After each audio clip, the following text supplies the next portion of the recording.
kusema mnasimama 2032 president. Hata mimi nitasimama. Hata mimi nitasimama, alafu tuende nomination, tuone nani yako na watu wengi, alafu sasa tuongee. Muzikae tu, unajua bila sikia zingine ngana anajiita sijui kingpin. Sijui manda kwa tena ndaka kwa sijui hii. Lakini this time amwezi nitumia vile mnanitumianga. Lazima leo tupangane na nyinyi kabisa. Otherwise, wacha sasa niite rafiki yangu governor koti moja. Koti ni moja. Huyu koti moja huyu. Unajua huyu koti moja tuseme ukweli. Ukweli mnani niwaambie ukweli leo.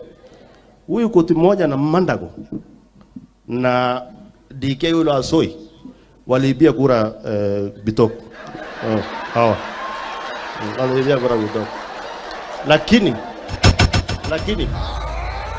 Lakini taka wewe kaa chini wewe.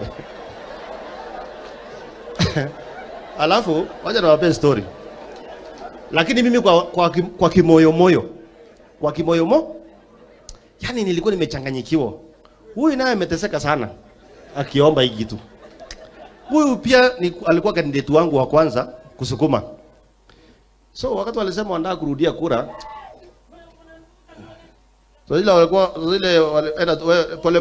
pole usisukume pole.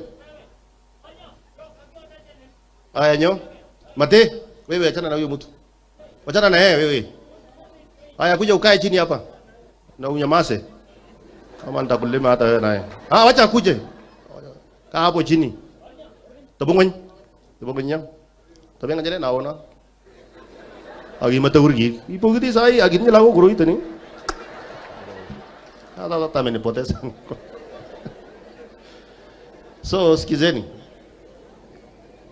Wanajua I want to make it clear. Ndio watu wawache siasa ya ujinga. Wakati walisema kura irudiwe ya senator na ya huyu na ya governor, mimi nikamwambia boss, tutamwaga damu kwa Singisho. It's not necessary. Wacha iende hivyo. Na nikatafuta huyu Bitok nikakaisha yeye chini. Roho yake ilikuwa ngumu sana. Lakini to cut the story short, sisi sasa tunakunywa chai wote. Bitok, governor, Mandago na kila mtu, sisi ni timu moja. Na hata tumekubaliana hata 2027 tutaongea. Hatutaki vita ama namna gani? Na huyu koti moja huyu ameteseka sana. Huyu unajua hata hiyo siku ya domination alikuwa anataka kupiga kila mtu. Yaani alikuwa anaona sasa ni kama kila mtu ni mwizi, wanataka kumuibia. Na hao ndio wameiba, unajua? Lakini sasa nikasema tu ni sawa. Nikasema tu ni sawa. So hii dunia tu ni hivyo jameni. So tuvumiliane tu tukiana mbele ama ni aje? Sasa karibu koti moja, wewe ni mtu yangu na mimi ni supporter wako. 2027 mimi nakukambenia mbaya sana. Hapo tu ndio nimekusaidia. Basi. Kuna wageni marafiki wetu wametoka Kisumu. Wapi Geoffrey? Ameleta pesa ako hapo. Kuna MCA pia wetu kutoka Kisumu. Ako hapo, hawa ni marafiki yangu. Alafu kuna jamaa anaitwa Evans anatoka pia Mount Elgon ako pale. Yeah. Watanunua simiti hata matafikia simiti 500 zemeni zini pesa. Sumbia wa makofi. Asante sana mkarabati, engineer. Asante sana. Asante. Kwanza